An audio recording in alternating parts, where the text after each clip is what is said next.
आइए आज हम स्टडी करेंगे प्रश्नावली 4 अध्याय पहला का। प्रश्नावली 4 में दिया है नीचे x square plus b x plus c रूप के कुछ द्विघाती बहुपद के शून्यक दिए गए हैं, तब बहुपदों के गुणनखंड ज्ञात करना है हमें। ठीक है, बहुपदों के क्या ज्ञात करना है?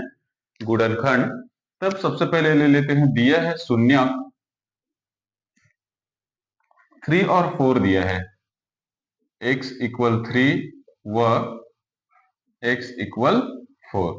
अब यहां पर हमें करना क्या है? x इक्वल 3 इक्वल 0 व x equal 4 1 minute, x equal 3 व x इक्वल 4। अब यहां पर देखिएगा x अपने स्थान पर ज्यों कहते हैं 3 जो है प्लस में है, इधर पक्षांतर होगा तो -3 हो जाएगा और इधर कुछ नहीं तो 0। व x प्लस 4 इधर पक्षांतर होगा -4 हो जाएगा, इधर कुछ नहीं तो 0। इसलिए x माइनस 3 और x माइनस 4 अभिष्ट गुणनखंड होगा, गुणनखंड होगा। ठीक है, और यही ज्ञात करने के लिए बोला गया था। यहीं पे दूसरा क्वेश्चन को भी हम साथ साथ ले लेते हैं, -2 और -3। -2 और -3 दिया है, क्या दिया हुआ है? x इक्वल -2 व x इक्वल -3। यहां पर देखिएगा x अपने स्थान पर जब -2 पक्षांतर होगा तो +2 हो जाएगा, इधर कुछ नहीं, शून्य। x -3 इधर पक्षांतर होगा, +3 हो जाएगा, इधर कुछ नहीं, शून्य। इसलिए बचा क्या? x प्लस 2 और x प्लस 3 अभिष्ट गुणनखंड हुआ। ठीक है, ये बहुत ही इजी क्वेश्चन है। इसी प्रकार मैं और थोड़ा सा डिफिकल्ट क्वेश्चन आप लोगों को बता देता हूं। तीसरे नंबर का क्वेश्चन हल दिया है, क्या दिया है भाई? x इक्वल 1/2 व x इक्वल -1/2, -1/2 दिया हुआ है। ठीक है, -1/2। अब देखिएगा x अपने स्थान पर ज्यों कहते हैं, सबसे पहले इसमें पक्षांतर कौन होगा? जो भाग में है, भाग में वो पक्षांतर होगा, वो किस में जाएगा? गुणा में जाएगा, तो ये 2x हो जाएगा। इक्वल बचा क्या? 1। यहां पर भी ये भाग में है, पक्षांतर होगा तो गुणा में चला जाएगा, 2x इक्वल -1। अब 2x अपने स्थान पर ज्यों क्या +1 पक्षांतर होगा इधर तो -1, इक्वल इधर कुछ नहीं तो 0। 2x अपने स्थान पर ज्यों क्या -1 इधर पक्षांतर होगा तो +1, इक्वल कुछ नहीं तो 0। इसलिए 2x माइनस 1 2x प्लस 1 अभिष्ट गुणनखंड होगा। तो ये 3 क्वेश्चन में आपको, आई होप आप लोग को अच्छे से समझ में आ गया होगा कि हम कैसे गुणनखंड ज्ञात करेंगे। क्लियर है? चलिए नोट कर लीजिए सभी। इसी को अब इस प्रकार के भी बना सकते हैं, जैसे कि दिया हुआ है, यहां से इतने को बता रहा हूं, आगे मैं इस प्रकार से भी बना सकते हैं। x इक्वल 1/2 दिया हुआ है, 1/2 व x इक्वल -1/2।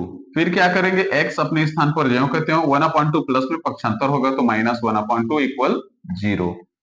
x -1/2 पक्षांतर होगा तो 1 प्लस 1/2 इक्वल 0। इसलिए x माइनस 1/2 x प्लस 1/2 ये हो जाएगा आंसर। इस प्रकार के भी आप बना सकते हैं। ठीक है, दोनों मेथड से आप बना सकते हैं, दोनों में से कोई भी एक मेथड से ही आपको क्या करना है? एग्जाम में बनाना है। ठीक है, तो आई होप इसके अपेक्षा ये वाला आपको ज्यादा सरल लगेगा, क्योंकि इसको हुबहू बस पक्षांतर बस किए हैं, फिर अपना गुणनखंड आ गया।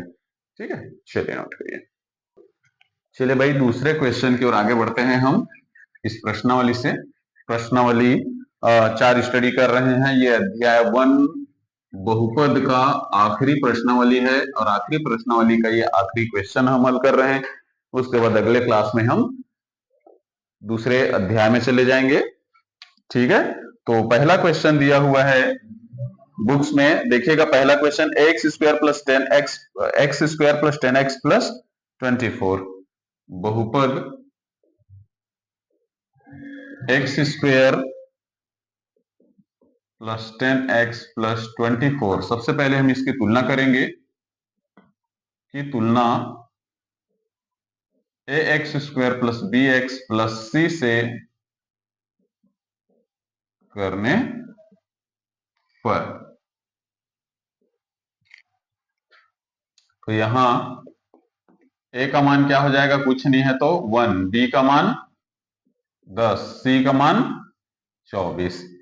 चूंकि शून्यकों का क्या ज्ञात करने के लिए बोला गया है, शून्यकों का योगफल एवं गुणनफल, इसलिए शून्यकों का योगफल अल्फा प्लस बीटा से व्यक्त किया जाता है, शून्यकों का योगफल, और गुणनफल को अल्फा इंटू बीटा से व्यक्त करते हैं। ठीक है, तो मैं यहां पर लिख देता हूं, कंफ्यूजन नहीं होना है। शून्यकों का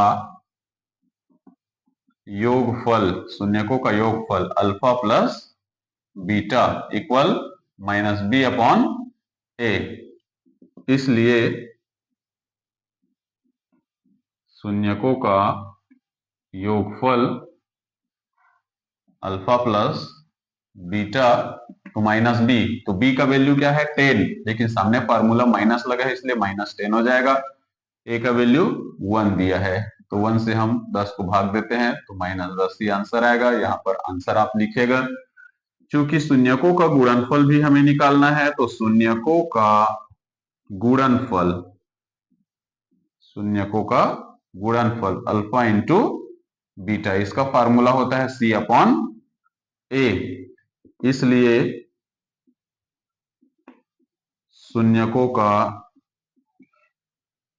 गुणनफल alpha into beta equal C का वैल्यू क्या दिया है 24, 1 का वैल्यू 1, तो इसका आंसर क्या हो जाएगा 24। आंसर आपको 2 बार लिखना है यदि एग्जाम में कहीं आते हैं। ठीक है, ये 2 नंबर में आपको दिया जाएगा, एक में शून्यकों का योगफल और एक में शून्यकों का गुणनफल। बाय द वे, यदि कहीं शून्यकों का गुणनफल बाय मिस्टेक कहीं आपसे गलत हो जाता है और शून्यकों का योगफल कहीं सही हो जाता है, या ये गलत हो जाता है और ये सही हो जाता है, तो ऐसी सिचुएशन में पूरा सवाल गलत नहीं होगा। ठीक है, 1 नंबर आपको बिल्कुल मिलने का चांसेस रहेगा। तो आप सभी ध्यान दीजिएगा, दोनों को अच्छे से लिखना है। क्लियर, चलिए नोट कर लीजिए, फिर आगे क्वेश्चन की ओर बढ़ेंगे। आइए हम इसके दूसरे क्वेश्चन की ओर आगे बढ़ते हैं।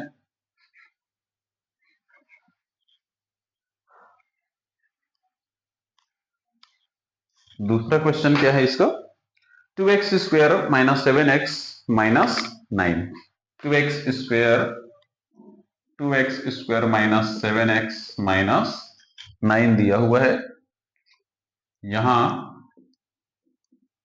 a का वैल्यू 2, b का वैल्यू माइनस 7, c का वैल्यू माइनस 9। शून्यकों का योगफल का फार्मूला क्या होता है माइनस बी अपॉन ए, तो माइनस बी और ये माइनस 7।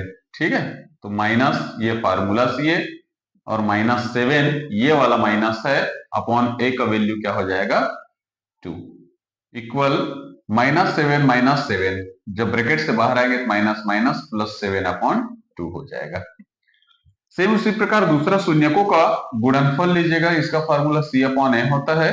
अब सी का वैल्यू क्या दिया माइनस 9 दिया हुआ है और ए का वैल्यू क्या दिया हुआ है 2 दिया हुआ है, तो माइनस 9 अपॉन 2 ही रहेगा। ये है इसका आंसर। बिल्कुल इसी प्रकार बाकी के सभी क्वेश्चंस भी बनना है, बहुत ही सरल है, आप इजीली बना लेंगे इसको, कोई ज्यादा डिफिकल्ट वाली बातें नहीं है। एक बार आप कोशिश करिए, सभी सवाल आपसे बन जाएगा। ठीक है, तो सभी लोग अच्छे से ध्यान दीजिएगा। उसके बाद अगले क्लास में हम स्टडी करेंगे 2 चरों का रैखिक समीकरण। क्लियर है, अध्याय 1 कंप्लीट। All the best.